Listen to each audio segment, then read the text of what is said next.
नमस्ते। आप सभी का स्वागत है जयपुर डायलॉग से। मैं हूं संजय दीक्षित और हमारे साथ हैं अमन चोपड़ा टैप टीवी से। नमस्ते, अमन चोपड़ा दी अमन पॉडकास्ट ऐप से स्वागत है सर। Thank you sir. तो अब हम आरंभ करते हैं और ये हम एक डुअल फॉर्मेट ट्राई करने जा रहे हैं आज से। और हर हफ्ते हम लोग आपसे मिलेंगे। दिन हम तय कर लेंगे और उसके बाद फिर आप लोगों को सूचित भी कर देंगे। और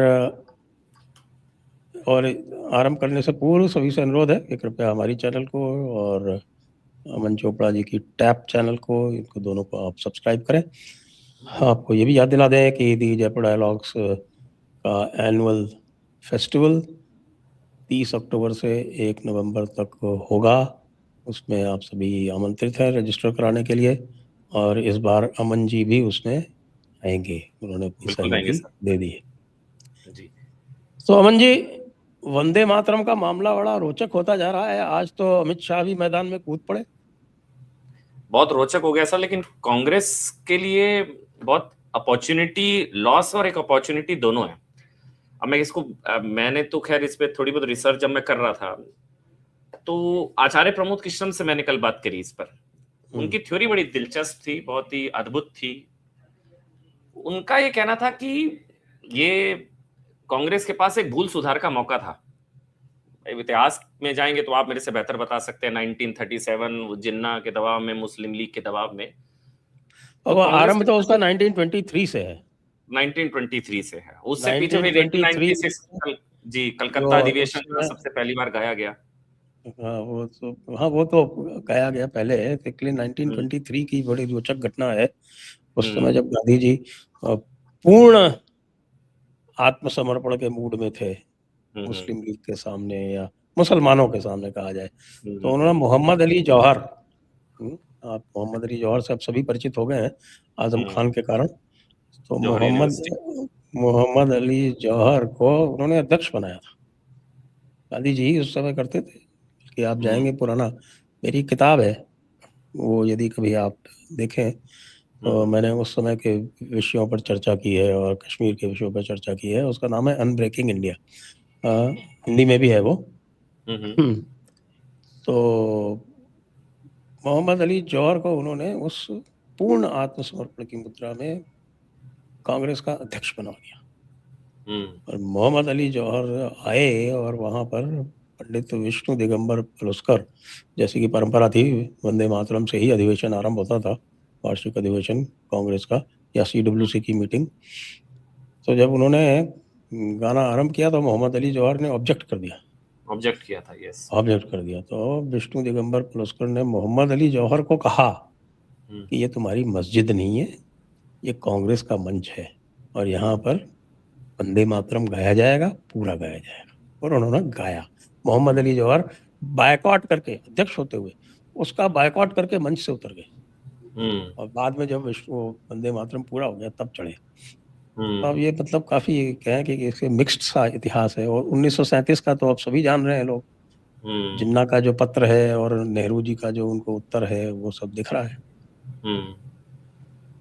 लेकिन आज भी कुछ खास बदला नहीं है। मतलब मेरा जो टेक था, जो जिस पर हम लगातार बात भी कर रहे हैं, आज भी कुछ खास नहीं बदला है। सबसे बड़ी बात, इसको कुछ लोग बता रहे हैं कि ये शाहबानो टाइप्स हो रहा है फिर से।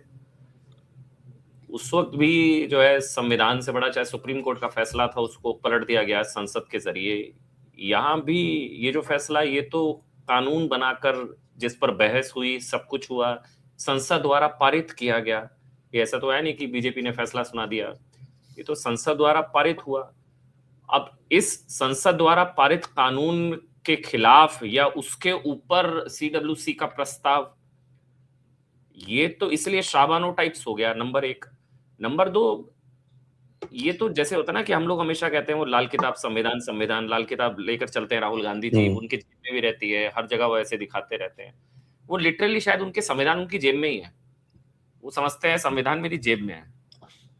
इसलिए अब इसके ऊपर जो ये प्रस्ताव है जिसमें कहा गया है कि 2 छंद ही गाए जाएंगे, इसमें ना 2 चीजें हैं।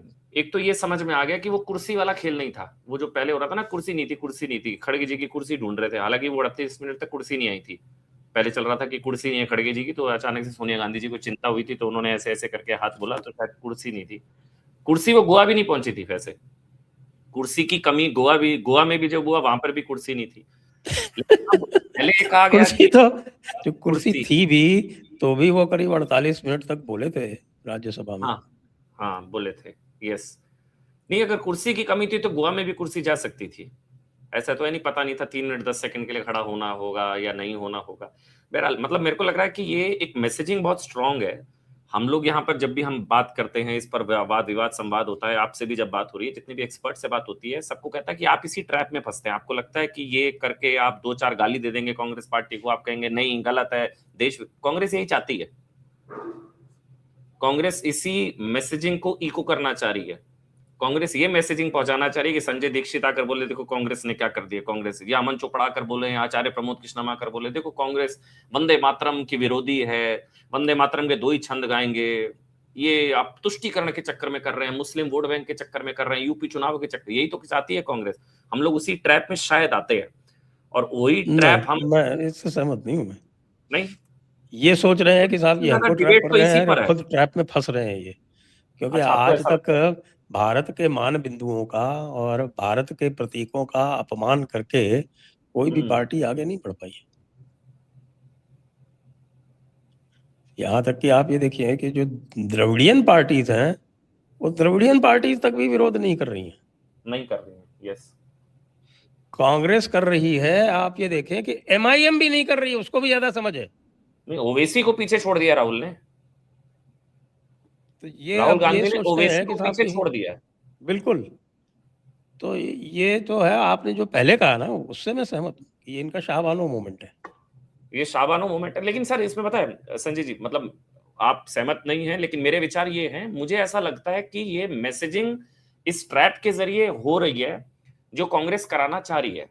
आप कहेंगे कि भारत के मान बिंदु, भारत की संस्कृति सभ्यता का अपमान करके कोई पार्टी आगे नहीं बढ़ी, अगर ऐसा नहीं होता तो ये सब 20% के चक्कर में, यूपी के चक्कर में ये सब टाइमिंग ये नहीं हो रही होती। ये भाई, ये विरोध तो मुस्लिम लीग का तो था, ये तो आपको भी पता है, तो जितने भी दर्शक इस वक्त हैं, तो ये तो नाराजगी जो है थी, देवबंद की नाराजगी थी, मुस्लिम लीग की नाराजगी थी, जिन्ना की नाराजगी थी, छंदों को लेकर, उसमें देवी पूजा, मूर्ति पूजा, दुर्गा, माँ दुर्गा का, तो एंटी इस्लामिक फतवा, ये सब है।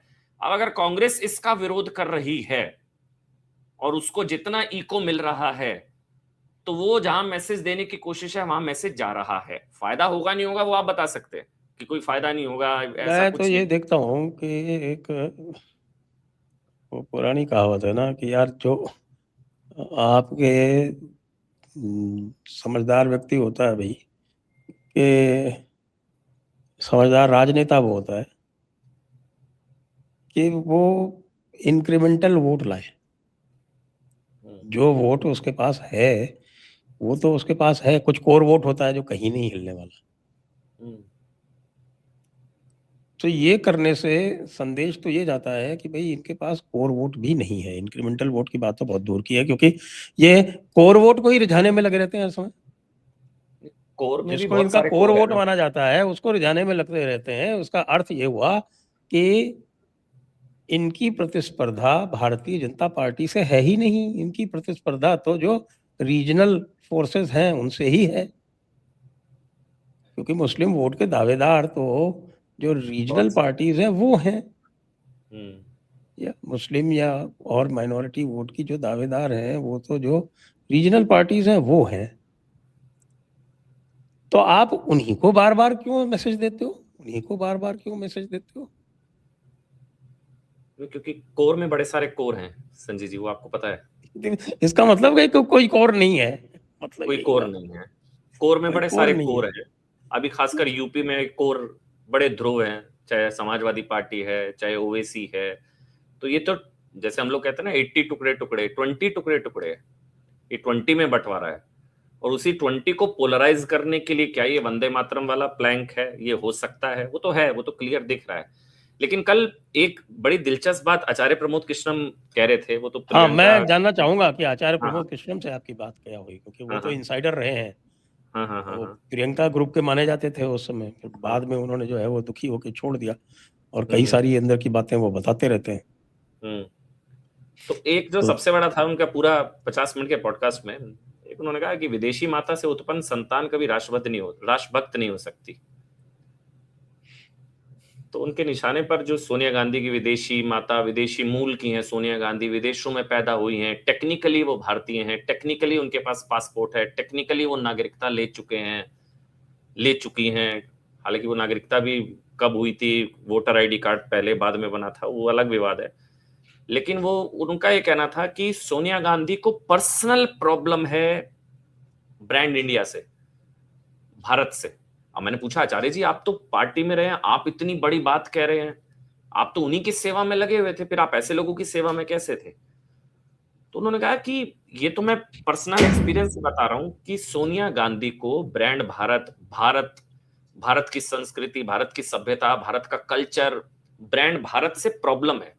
वो विदेश में पैदा हुई हैं, भारत ने उनको स्वीकार किया, लेकिन उन्होंने भारत को स्वीकार अब तक नहीं किया। तो मैंने बोला ऐसा आप कैसे कह रहे हैं? तो फिर उन्होंने कहा कि वो ये चाणक्य और वो जो उन्होंने जो बताया जाता है, उन्होंने कहा कि विदेशी माता से उत्पन्न संतान कभी राष्ट्रभक्त नहीं हो सकती। तो फिर मैंने कहा फिर ये बात तो फिर प्रियंका पर भी लागू होती है। तो वो थोड़ा गपगपा गए। मैंने बोला अच्छा ये कैसे हो गया कि संतान में से पुत्र आता है, पुत्री नहीं आती? क्योंकि वो प्रियंका वाड्रा के तो वो तो चाहते, वो कह रहे कि भाई हम तो चाहते थे प्रियंका को लीड दी जाए, प्रियंका आगे बढ़े। अब उनका ये भी कहना है कि CWC में जो प्रस्ताव से लेकर ये जो गोवा में हुआ, ये जो दिल्ली में हुआ, या जो दूसरे स्टेट्स में हो रहा है, इसके पीछे राहुल है और प्रियंका वाड्रा की घोर असहमति है। बोले मैं एज इनसाइडर आपको बता रहा हूं, प्रियंका वाड्रा की घोर असहमति है। मैंने बोला वो अनभिज्ञ तो नहीं हो सकती इस पूरे प्रकरण से। और वो जो मेलोनी वाला कांड था और वो बंदर वाला कांड और अब ये सब कुछ, ये तो स्क्रिप्ट राइटर बताते प्रियंका थी, वो तो राहुल के अगेंस्ट सुपारी थी उनकी। बोले वो मेलोनी और बंदर वाला कांड का पता नहीं, लेकिन इस पूरे प्रकरण वंदे मातरम का जिस तरह से अपमान या उसको व्यवधान या ये जो ड्रामा चल रहा है पूरा मैसेजिंग के लिहाज से, ये प्रियंका वाड्रा इसको लेकर बहुत अपसेट है, बहुत नाराज है, और एक बहुत स्ट्रांग मैसेजिंग है और डिवाइड है पूरा पार्टी के अंदर। ये मेरा टेक, ये आचार्य प्रमोद कृष्णम, बिकॉज अब वो इनसाइडर रहे हैं भाई पार्टी के, तो मेरे को उनको मानना पड़ा। वो कहते हैं कि भाई भूल सुधार का मौका था, कांग्रेस चाहती तो जो भूल हुई थी उस 1937 वाली, वो अब भूल सुधार हो सकती थी, लेकिन वो उसी भूल को दोहराते हुए मैसेजिंग है। और प्रियंका राहुल में बहुत तगड़ा डिवाइड पार्टी के अंदर हो चुका है, और यूपी चुनाव से पहले पहले ये चीज फ्रंट पर आ सकती है। ये उनका टेक था जो बार बार बता भी रहे थे, और इस पर लगातार वो फोकस कर रहे हैं। प्रियंका बहुत नाराज है, प्रियंका बहुत नाराज है, और प्रियंका राहुल के बीच में बड़ी खटपट शुरू हो चुकी है इस वंदे मातरम प्रकरण को लेकर, खासकर संजय जी। लेकिन मैं भी एक सवाल आपसे लेना चाह रहा हूँ, एक संजय जी। आपने जो कहा उस पर एक टिप्पणी कर दूं, हाँ फिर प्लीज, आप हाँ प्लीज। ले लीजिएगा प्रश्न। कि कुछ जो विशेष प्रकार के प्राणी जो कांग्रेस में लाए गए, इमरान मसूद और इमरान प्रतापगढ़ी जैसे, वो तो प्रियंका के सौजन्य से ही लाए गए। तो नहीं वो क्लियर है, वो बात क्लियर है, क्योंकि ऐसा तो है नहीं कि प्रियंका, मैंने इसलिए पूछा प्रियंका अनभिज्ञ है, प्रियंका को नहीं पता, प्रियंका ये सब नहीं करा रही, प्रियंका इन सब चीजों से अछूती है, ऐसा तो हो नहीं सकता। और ये गेम तो दोनों तरफ से ही खेली जा रही है। लेकिन वैसे संजय जी, अगर मैं, कुछ लोग जो कहते हैं इसको ये इस्लाम विरोधी, एंटी मुस्लिम और ये सारी चीजें, उसमें लोग कहते हैं कि बंकिम चंद्र के जो काल्पनिक उपन्यास है, जब आनंद मठ में जब छपा था, तो उस जब नारे में इस्तेमाल हुआ, तो कहते हैं कि हिंदू सन्यासियों को बंगाल के मुस्लिम शासकों के खिलाफ विद्रोह करते हुए दिखाया गया था। वो तो है ना, वो तो हाँ, सन्यासी तो रिबेलियन तो इसलिए, फैक्ट है ना हिस्ट्री का। हाँ बिल्कुल, बंगाल को लेकर, इसलिए ये एक वर्ग विशेष से जुड़ता है, बाकी के 4 छंद, इसलिए बहुसंख्यक का नारा है ये वंदे मातरम। देखिए आनंद मठ में वो बाद में लाए हैं, ये इंडिपेंडेंट, जो पूरी की पूरी जो ये गीत है, ये इंडिपेंडेंट गीत था जी। उसको आनंद मठ में बाद में सम्मिलित किया गया है। तो आनंद मठ के जो कथानक है उसके साथ में वो था। ऐसी बात मुझे इसलिए उचित नहीं लगती क्योंकि वो इंडिपेंडेंट गीत था, स्वतंत्र गीत था, और उसको बाद में जब आनंद मठ छप गया, आनंद मठ प्रचलित हो गया, आनंद मठ लोकप्रिय हो गया, उसके बाद में उसको आनंद मठ में सम्मिलित किया बंकिम चंद्र जी ने। और जहाँ तक भावनाओं की आपत्ति बात तो है, नेहरू देखिए जी ने भी जाहिर की थी आनंद मठ को लेकर, आरएसएस आनंद मठ। नहीं तो नेहरू जी तो वैसे भी वो तो कहते ही थे कि वो तो सांस्कृतिक रूप से तो मुसलमान अपने आप को मानते ही थे। नेहरू जी की बात पे किसी दिन आप बात करेंगे, क्योंकि नेहरू जी के ऊपर तो मैंने पूरी सीरीज की हुई है, blunder boy Nehru, blunder boy Nehru. सांस्कृतिक रूप से अपने आप को मुसलमान मानते थे वो। सांस्कृतिक रूप से अपने आप को मुसलमान मानते थे, तो उनका लिखा हुआ है, लोगों ने उद्धृत किया हुआ है। तो इसलिए उनकी तरफ से कुछ भी इस तरह की बात आती हुई तो वो कतई किसी भी प्रकार से अविश्वसनीय नहीं लगती। प्रश्न ये है कि कांग्रेस ने शाहबानों से, आपने शाहबानों का बहुत सटीक यहाँ पर ये लाया आपने इसका संदर्भ, कि शाहबानों से कुछ भी नहीं सीखा, कुछ भी नहीं सीखा। अब यहाँ पर शाहबानों की तरह आप वंदे मातरम का विरोध करेंगे, उसके बाद फिर नीचे से फीडबैक आएगा, कुछ लोग आएंगे, आजकल पता नहीं इनका फीडबैक सिस्टम है भी कि नहीं है, क्योंकि पूरी की पूरी पार्टी जो है वो लेफ्टिस्ट के चंगुल में है। क्यों? क्योंकि राहुल लेफ्टिस्ट के चंगुल में है, और प्रियंका गांधी के भी जो है वो निकट सहयोगी सब लेफ्टिस्ट हैं। और आचार्य प्रमोद कृष्णम जो थे आपके एक सनातनी, वो उनसे अलग हो चुके हैं, तो उनके पास भी कितना आता होगा फीडबैक पता नहीं। तो ये तो शाहबानो मूवमेंट इन्होंने कर दिया। नहीं तो शाहबानो से सबक नहीं लिया, या शाहबानो से सबक लिया इसलिए उसी एक्सपेरिमेंट को आगे बढ़ाने की भी कोशिश है? दो चीजें हैं। एक तो आप कह रहे हैं कि शाहबानो से सबक नहीं लिया, उस वक्त जो है वो गुजारा भत्ता, एक महिला, अधेड़ उम्र की महिला, वो सब सुप्रीम कोर्ट का फैसला उसको पलट दिया गया संसद के जरिए, ये भी उसी तरह का उदाहरण है। लेकिन हो सकता है सबक लिया हो इसलिए ये सारी चीजें, सबक राजनीतिक सबक हो सकता है, वोट का सबक हो सकता है। वो एक्सपेरिमेंट कोई खराब तो गया नहीं था, वो एक्सपेरिमेंट तो फेवर में गया था ना संजय जी। जो उस वक्त जब वो चीज फेवर में गई है तो उससे कोई सबक तो पॉजिटिव वाले सबक लेगा। उस वक्त भी मौलानाओं का दबाव था, उस वक्त भी इसी तरह का दबाव था, एक मुस्लिम वोट बैंक का दबाव था। जब एक कोर्ट के, सुप्रीम कोर्ट के फैसले को संसद के जरिए पलट दिया गया, यहां पर एक संसद द्वारा पारित कानून को अपने तरीके से सीडब्ल्यूसी के प्रस्ताव के जरिए पलटने की कोशिश है। उस वक्त जो लाभ मिला था लाभ, वो तो इतिहास में भी दर्ज है, वो तो लाभ मिला एक वर्ग का, और बहुत अच्छा लाभ मिला, तो वही लाभ शायद अब लेने की कोशिश है। लेकिन इसमें जो पीएम कहते हैं वो भी तो सही साबित हो जाता है फिर संजय जी। पीएम कहते हैं मुस्लिम माओवादी लीग, मुस्लिम माओवादी कांग्रेस, ये नामकरण जो प्रधानमंत्री ने किया, तो ये तीनों तो सही हो गया। जैसे माओवादी तो खुद चिदम्बरम जी ने कह दिया मैं माओवादी, दिमागी नक्सली, दिमागी नक्सल। दूसरा जो प्राइम मिनिस्टर ने कहा कि मुस्लिम लीग माओवादी कांग्रेस, तो मुस्लिम लीग वाला भी ये जो वंदे मातरम, तो ये तो, क्या आपको नहीं लगता कि वंदे मातरम पर कांग्रेस के स्टैंड ने प्रधानमंत्री के वक्तव्य को सही साबित किया है और पीएम को सही साबित कर दिया कांग्रेस बिल्कुल ने? सही साबित, बिल्कुल सही साबित किया, 100% चाहे सही। माओवादी, चाहे दिमागी नक्सल, चाहे वंदे मातरम, पीएम सही थे मतलब। बिल्कुल सही थे, तीनों चीजों में सही है। दिमागी नक्सल वाला तो ये रोज ही करते हैं, उनके साधे जितने राहुल गांधी को छोड़ के बाकी सब लोग तो पूरा अपने आप को दिमागी नक्सल बता ही रहे हैं ना। चिदम्बरम जी ने अपने आप को दिमागी नक्सल बता दिया, और कई इनके नेता जो है वो आके और खड़े होके जोर जोर से अपने आप को दिमागी नक्सल कह रहे हैं। तो उसमें तो कहीं कोई समस्या की बात ही नहीं है। ये केसी वेणुगोपाल ने भी कोई चिट्ठी लिखी है संजय जी, ऐसा भी कुछ कई जगह कुछ छपा है, सोर्सेस से कुछ खबरें छपी हैं। केसी वेणुगोपाल ने एक चिट्ठी लिखी है सीडब्ल्यूसी के प्रस्ताव से पहले, जिसमें सारे स्टेट्स में ये कांग्रेस के फंक्शंस में 2 छंद गाए जाएंगे, ऐसी भी खबरें थी केसी वेणुगोपाल की। और ये ऑफिशियल लेटर जो है वो भी चल रहा है, वो कितना श्योर है नहीं है, लेकिन ये राजगोपालन जो कि जर्नलिस्ट हैं, अगर उनकी तरफ से भी बताया गया है कि बल्कि बाकायदा चिट्ठी लिख दी गई है, ऑफिशियल चिट्ठी कांग्रेस ऑफिस बेयरर्स को, जिसमें उन्होंने कहा है कि 2 ही छंद गाए जाएंगे। सीडब्ल्यूसी की बैठक में भी प्रस्ताव जो है वो पारित हो चुका है, और ये अब ऑफिशियल लाइन है कांग्रेस पार्टी की। ये चिट्ठी के लेकर कोई जानकारी है आपके पास संजय जी? मेरे पास जानकारी वही है जो आपके पास है, यानी मैंने देखा है हाँ। कि भाई इस तरह की बात आई है, लेकिन ये तो एक इनका अवज्ञा आंदोलन हो गया। मजे की बात यह है जो सिविल डिसोबीडियंस मूवमेंट या जिसको सविनय अवज्ञा आंदोलन कहा गया, वो अंग्रेजों के विरुद्ध था। ये अवज्ञा आंदोलन जो है ये वंदे मातरम के विरुद्ध है, भारत के संविधान के विरुद्ध है ये, संविधान के भी विरुद्ध है और संविधान की लाल किताब के विरुद्ध है।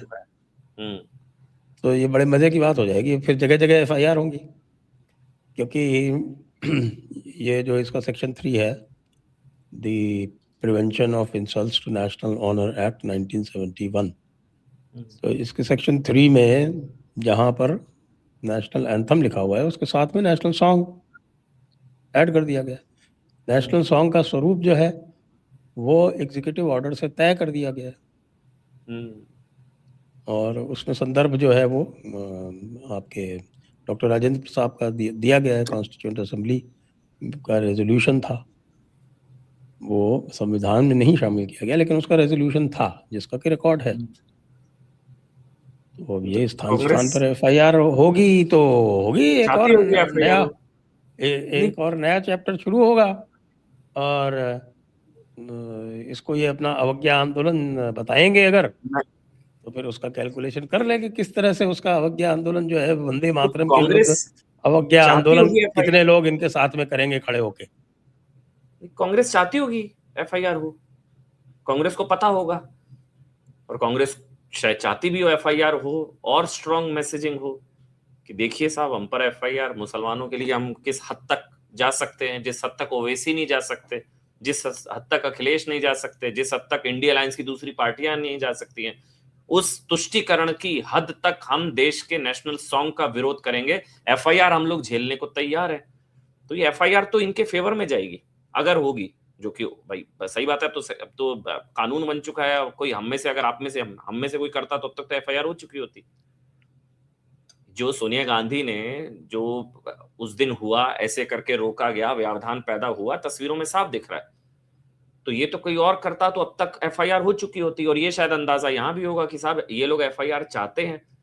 लेकिन मुझे लगता है कि सवाल इससे बड़ा ये है कि इंडिया अलायंस में तुष्टीकरण की रेस में कांग्रेस सबसे बड़ी फेस क्या बन रही है। बाकी पार्टियां, अखिलेश यादव, ओवैसी, ये जितने, ये तो पीछे छूट रहे हैं।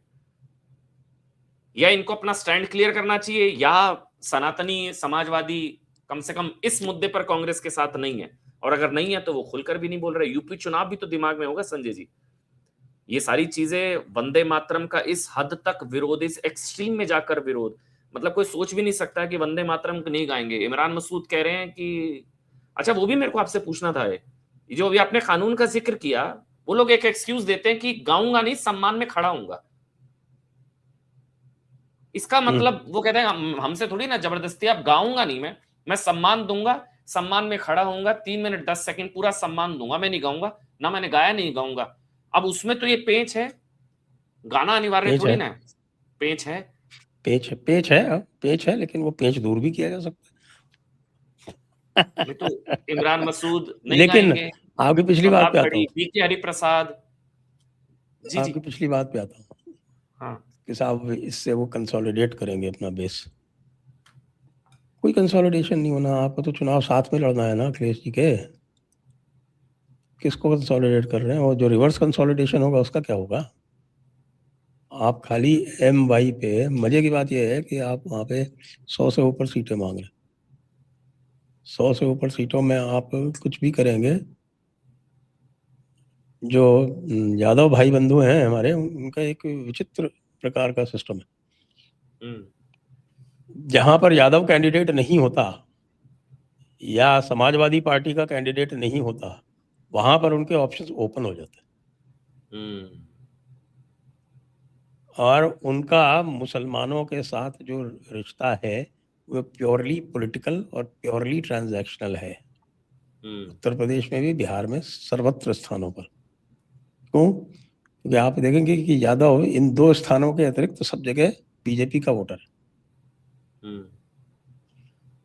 तो इस ट्रांजैक्शनल रिलेशनशिप को आप बिना समझे वंदे मातरम का उपयोग यदि आप उत्तर प्रदेश में करना चाहते हैं, मैं उत्तर प्रदेश से, मेरा मूल उत्तर प्रदेश से, जी जब मैं सर्विस में आया तो मुझे राजस्थान कार्डर अलॉट हो गया, तो मैं राजस्थानी हो गया। यहाँ 40 साल हो गए तो राजस्थानी ही हूँ, लेकिन मेरा मूल उत्तर प्रदेश से है। तो मैं उत्तर प्रदेश के सेंटिमेंट को अच्छी तरह से समझता हूँ। उत्तर प्रदेश में this is going to backfire, this is going to backfire, you think? Absolutely, very badly. So ये तो फिर अखिलेश को भी बैकफायर करेगा। अखिलेश तो कुछ बोल ही नहीं रहे ना, वो तो अपना नॉन कमिटल से है, ये वो ऐसे वैसे कुछ। अखिलेश की कोई बाइंडिंग भी नहीं है, उनके अधिवेशनों में कभी वंदे मातरम गाया भी नहीं जाता था, उनको कोई दिक्कत नहीं है। वो अपने ऐसे वैसे बस, उनको कोई हाँ ये है वो है, कुछ अपना छोटा मोटा चुटकुले उटकुले कर लेते हैं, उस तरह की बातें कर रहे हो। अखिलेश को इतना अंदाजा है कि खाली MY पे वो चुनाव नहीं जीत सकते, है अखिलेश को अंदाजा। तो क्या ये जो पूरा कांग्रेस का प्लैंक है वंदे मातरम को लेकर, वंदे मातरम के विरोध को लेकर, और ये एक्सट्रीम अल्ट्रा प्रोमैक्स तुष्टीकरण, ये तुष्टीकरण का अल्ट्रा प्रोमैक्स वर्जन जो है कांग्रेस पार्टी का, एकदम एक्सट्रीम में जाकर, जो लेवल ओवैसी का नहीं है, जो लेवल दूसरे, मतलब कह रहा हूं मुस्लिम लीग का भी संभवतः उस लेवल का नहीं होगा विरोध, दक्षिण की पार्टियों का नहीं है, ये कांग्रेस जिस एक्सट्रीम लेवल पर पहुंची है, ये यूपी चुनावों या उस 20% की लालच में ही पहुंची, इसमें तो कोई डाउट नहीं है शायद। मतलब इसमें तो नहीं कहा जा सकता कि ये सोनिया गांधी की पर्सनल प्रॉब्लम है वंदे मातरम से या भारत से, वो तो आचार्य प्रमोद की पॉलिटिकल लाइन थी। लेकिन टेक्निकल और फैक्चुअल लाइन तो ये है कि चाहे देवबंद का विरोध, चाहे मुस्लिम लीग का विरोध, चाहे इस्लामिक स्कॉलर का विरोध, चाहे एक वर्ग का विरोध वंदे मातरम को लेकर, खासकर नीचे के 4 छंदों को लेकर, और ये उसी अपीजमेंट के लिए किया गया, नंबर 1। नंबर 2, यूपी चुनावों में लड़ाई भी अगर 80-20, खासकर अखिलेश यादव अगर कहते हैं वो सनातनी समाजवाद, आपने बहुत अच्छी बात कही कि वो भी जानते हैं कि ये सिर्फ MY से नहीं जीता जा सकता, वो जानते हैं कि सिर्फ MY मिला के 27.5% ही है वहां।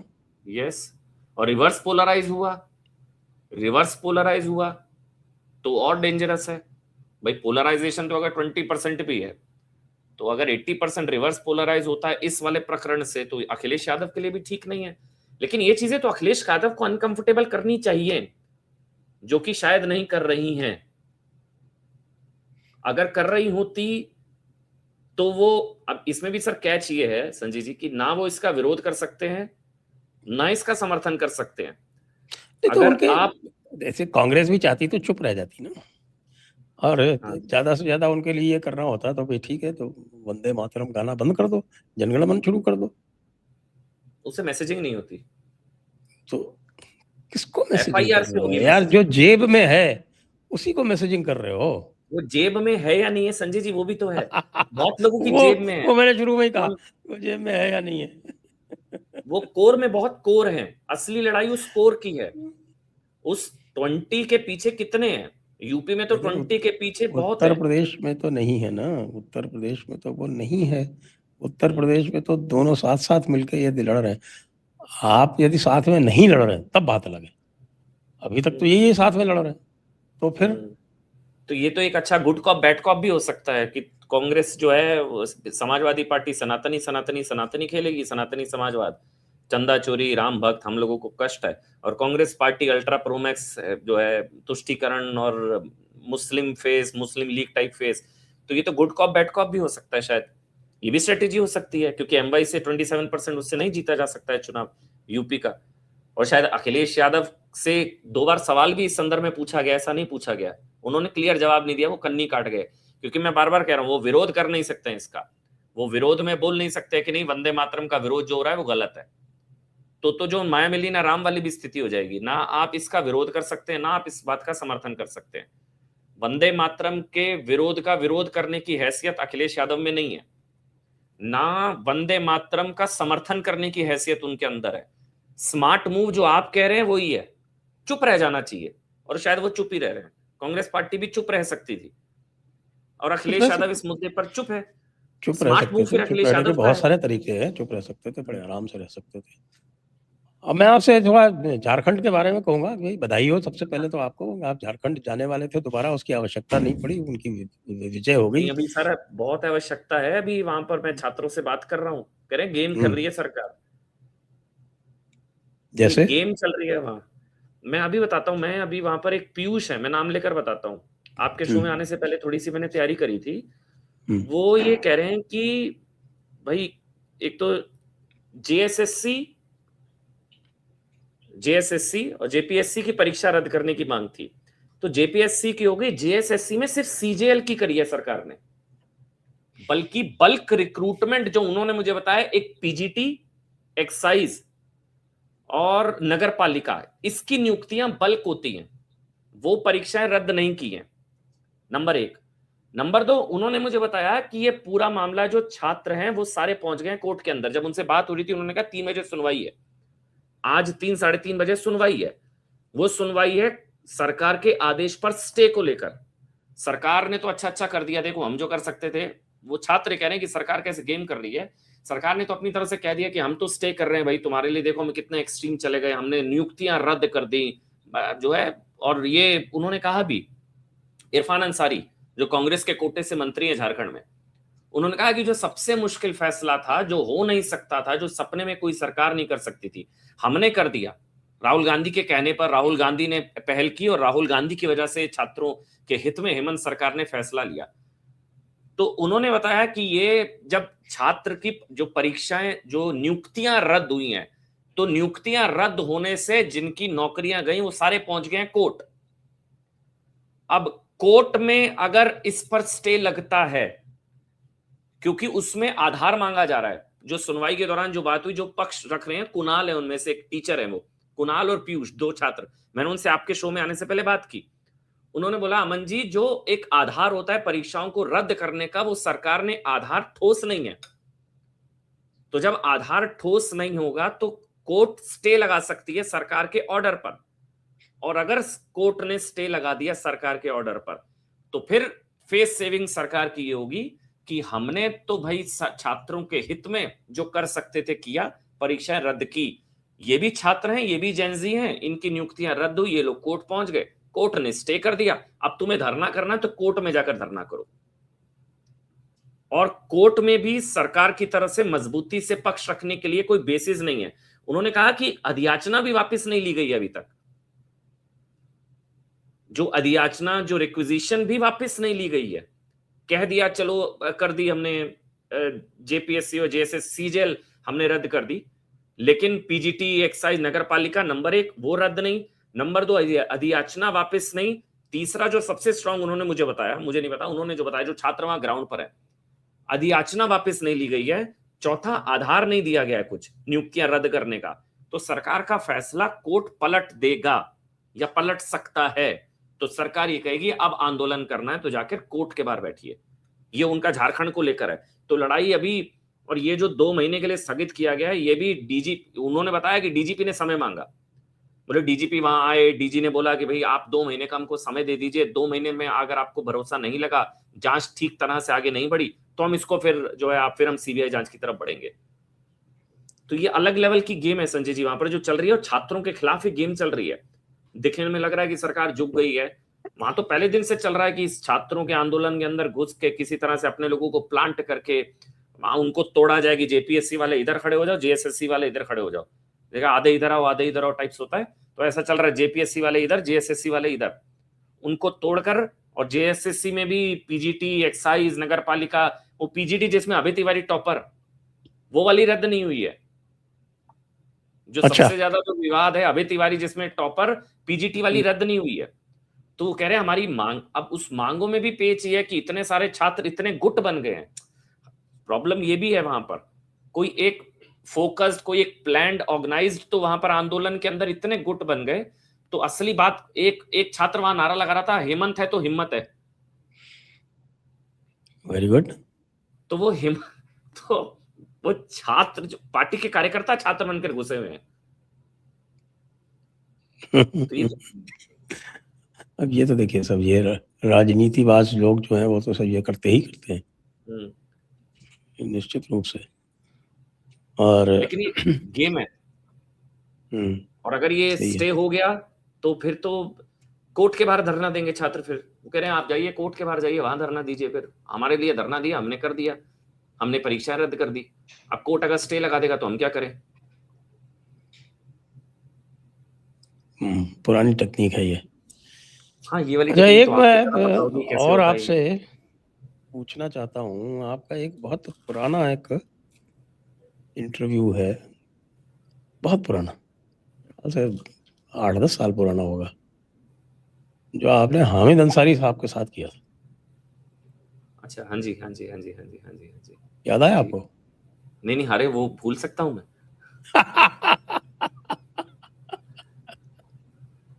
वो तो मैं अर्थात भूल ही नहीं तब सकता। हामिद अंसारी उपराष्ट्रपति पद से रुखसत हो चुके थे उसके बाद। जी, हो चुके थे। जी, जी, जी, जी, जी, जी। हो चुके थे, तो इसका मतलब ये करीब 7 साल पहले की बात होगी।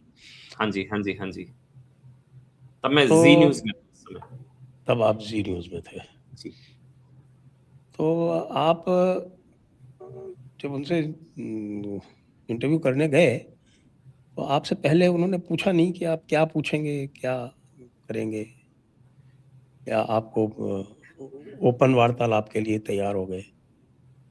नहीं, संजय जी, उस वक्त ना, आप ये मीडिया में ऐसा होता है कि जब भी कोई बुक लिखता है तो उसके जो पब्लिशर होते हैं वो आपको कांटेक्ट करते हैं किताब के प्रचार के लिए।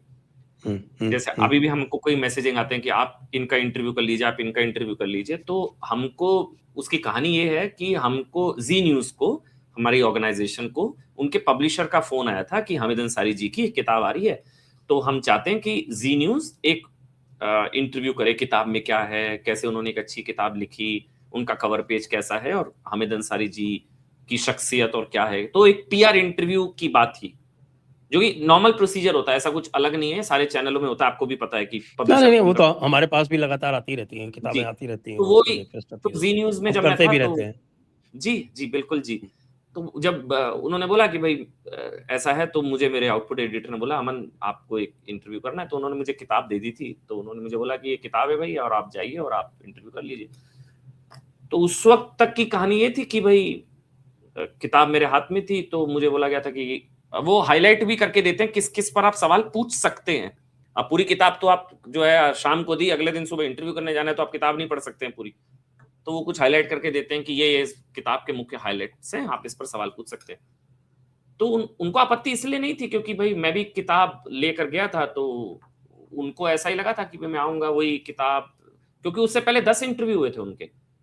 हुँ, हुँ, हुँ, मतलब हुँ। मुझे याद है आशीष कुमार सिंह है एबीपी में, उन्होंने भी किया था। सारे मीडिया चैनल्स ने उनके इंटरव्यू किए थे, 10-12 हो चुके थे मेरे से पहले। तो फिर मैं भी वो किताब लेकर पहुँचा था। बट किताब का पूछते-पूछते ही नाम क्या था? मैं भूल गया, नाम नहीं याद आ रहा मुझे। किताब है मेरे पास, शायद यहीं ना पड़ी हो।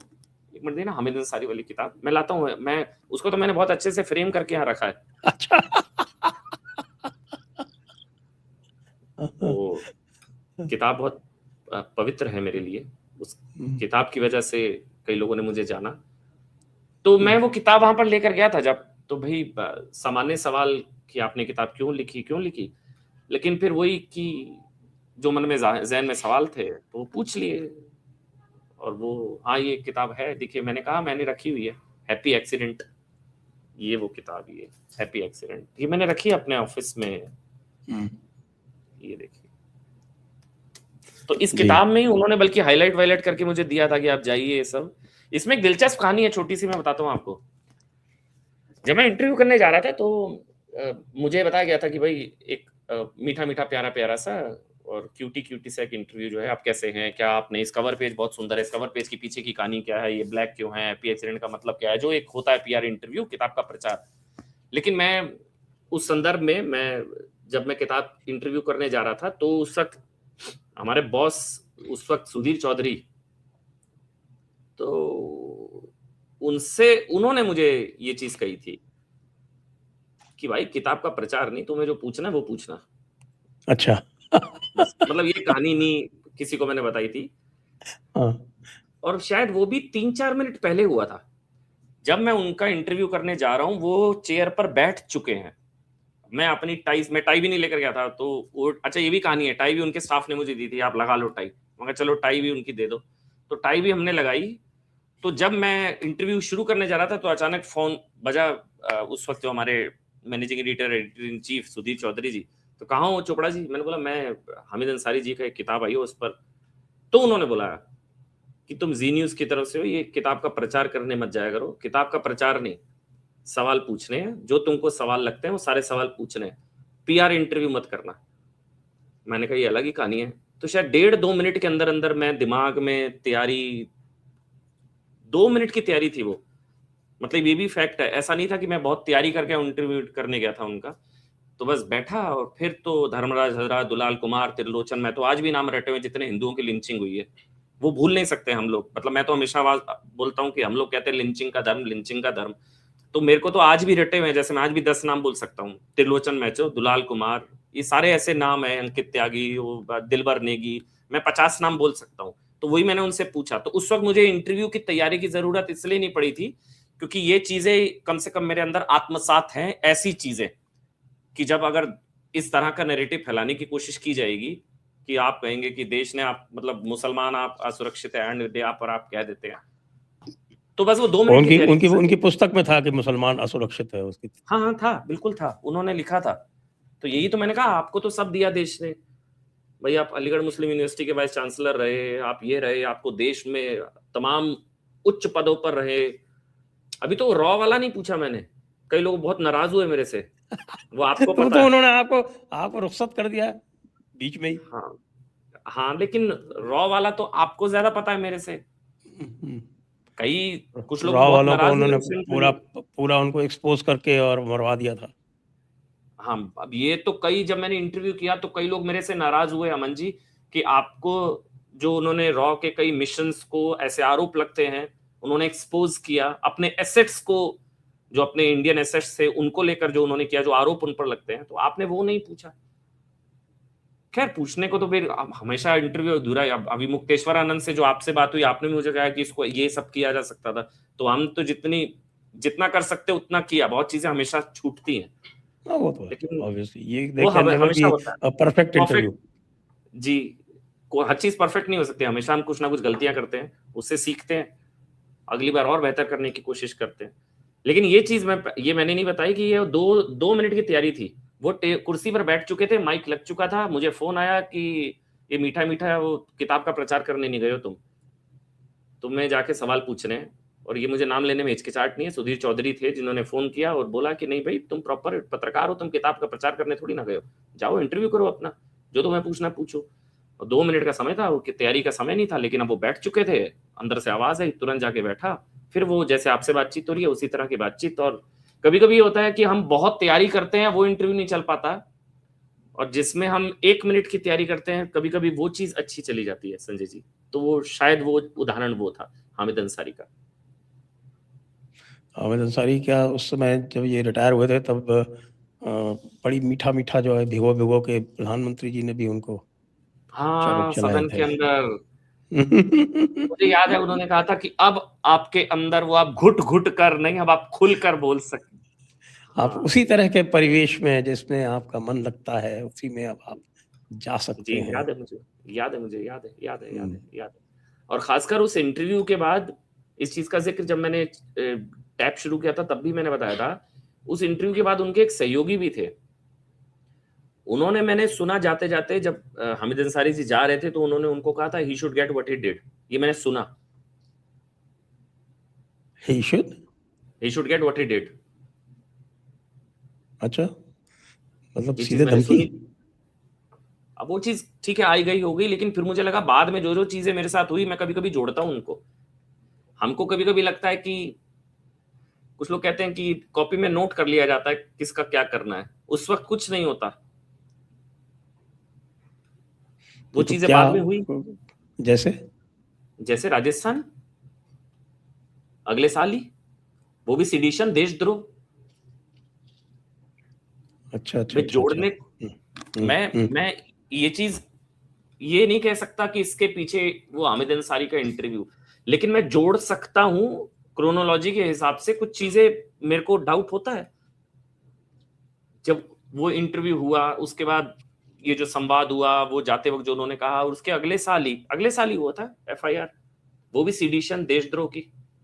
फिर उसके बाद तो जैसे झड़ी सी लग गई थी, इतनी कंप्लेंट्स सारे शोज को लेकर, सारी एनबीएसडीए में कंप्लेंट्स, फाइन्स, एक तो झड़ी सी लग गई थी सारी चीजें, तो बैक टू बैक चीजें हो रही थी। तो उस वक्त भी मैंने एक चीज बहुत रियलाइज की थी संजय जी, कि हम लोग टीवी में, लीनियर टीवी में हम लोग जो अपनी बात रख रहे हैं, असली narrative building digital social media पर हो रही, जो मुझे लग रहा था तो एक दुष्प्रचार का सबसे बड़ा हथियार ही डिजिटल था, सोशल मीडिया था। ये चीज तो मैंने पर्सनली बहुत फेस की। मैंने एक सवाल उठाया, पत्थरबाजी का परमानेंट इलाज होना चाहिए, या पत्थरबाजों का परमानेंट इलाज कब? तो एक पत्रकार है राहुल देव, ओहो हो, हाँ, वो बड़े उन्होंने सेक्युलर लिख हैं। दिया कि ये तो फाइनल सॉल्यूशन की बात कर रहा है, ये जैसे यहूदियों का हुआ था ये। मैंने कहा वो फाइनल सॉल्यूशन, पत्थरबाजी का परमानेंट इलाज की मैंने बात करी थी, तो पत्थरबाजी का तो होना चाहिए, पत्थरबाजी का तो होना चाहिए। तो उन्होंने इसको लेकर, तो मैं कह रहा हूं एक बहुत ही डिजाइंड तरीके से चीजें राजस्थान के बाद पिक करी, हर शो, हर उस पे कंप्लेंट्स, हर पर फिर एफआईआर, फिर अलग अलग स्टेट्स में। तो मैं जोड़ता हूं कभी कभी। करेक्ट। तो आपका वो पहले सवाल पे ही खत्म हो गया था, या और थोड़ा? नहीं, 27 मिनट के आसपास का ही रह पाया था वो, क्योंकि हर चीज ये भी एक, अब ये बता देते हैं तो लोगों को लगता है कि बता ही देते हैं। हमेशा क्या होता है सर, इंटरव्यू जब हम करने जाते हैं तो शुरुआत ऐसे ऐसे धीरे धीरे ही हो, या पहले ही अगर हम सीधा आ जाते हैं तो वो 2-4 मिनट ही चले, लेकिन हमारी मजबूरी होती है, हमें कंटेंट चाहिए होता है। विमुक्तेश्वरानंद का जी का भी जब किया तो शुरुआत में मैंने उनको अपनी बात रखने का मौका दिया, वो मंच है, वो भी अपनी बात रखे भाई। ऐसा तो है नहीं कि हम कोई किसी की बात, ना बीजेपी की बात करने जा रहे हैं ना किसी की बात, हम तो अपनी बात करने जा रहे हैं।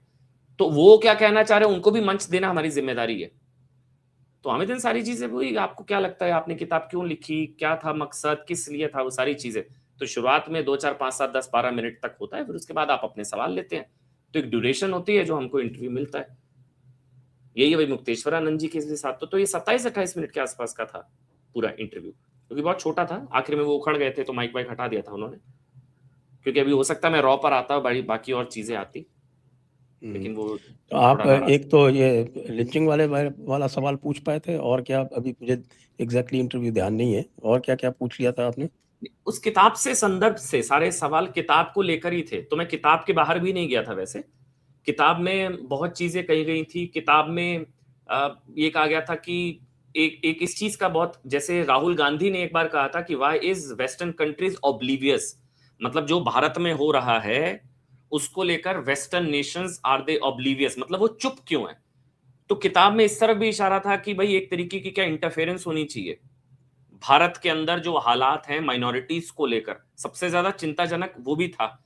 तो मैंने उनसे पूछा था कि मतलब क्या इस तरफ आप इशारा कर रहे हैं भाई, दखलंदाजी की तरफ, कि बाहर के देश आके थोड़ी ना हमको, एक वो सवाल था। बाकी और सवाल थे इस तरह के जो उन्होंने, इसके अंदर माइनॉरिटी सेफ नहीं है वो था।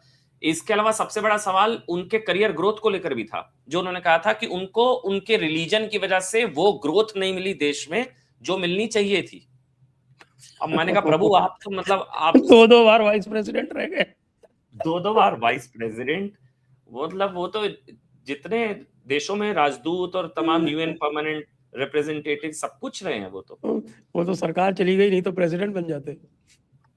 हाँ अच्छा, एक और चीज इसमें दिलचस्प थी, मैं हामिद अंसारी जी से पहले भी मिला हुआ हूं, इस इंटरव्यू से पहले मैं राज्यसभा टीवी में था।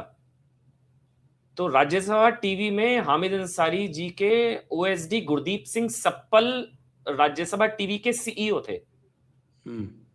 गुरदीप सिंह सप्पल जो कि वाइस प्रेसिडेंट हामिद अंसारी के उस वक्त OSD, officer on special duty, he was CEO with Rajya Sabha TV. तो मैं राज्यसभा टीवी में भी करीबन 3-4 साल रहा था।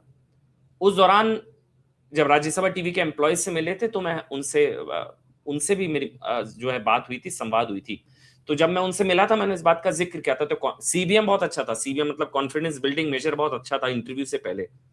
तो जब मैं उनसे मिला तो मैंने कहा कि भाई मैं आपके राज्यसभा टीवी में मैं कार्यरत था, मैं वहां पर एंकर था। तो एक हमारा बहुत अच्छा रेपो हो गया था इंटरव्यू शुरू होने से पहले।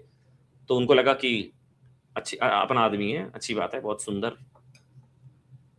फिर धीरे धीरे एक रैपो बिल्ड करना बहुत जरूरी होता है किसी भी साक्षात्कार से पहले, उसको कंफर्टेबल करना। तो वो बहुत कंफर्टेबल हो गए थे शुरुआत में। अभी मुक्तेश्वरानंद जी भी बहुत कंफर्टेबल हुए, तो उनका भी मैंने आशीर्वाद वगैरह लिया था, तो वो भी बहुत खुश थे। चलिए, इट्स तो इम्पोर्टेंट टू ऐसे ही बिल्ड आप और इंटरव्यूज लेते रहे और कंटेंट बनाते रहे, अच्छा करते रहे। आपको बहुत बहुत शुभकामनाएं। आज की चर्चा को ये देते हैं विराम यहीं पर। सभी जी। दर्शकों को बहुत बहुत धन्यवाद, नमन जी को भी बहुत बहुत धन्यवाद। Thank you sir. जय हिंद, जय भारत, वंदे जय मातरम। हिंद, जय भारत, वंदे मातरम।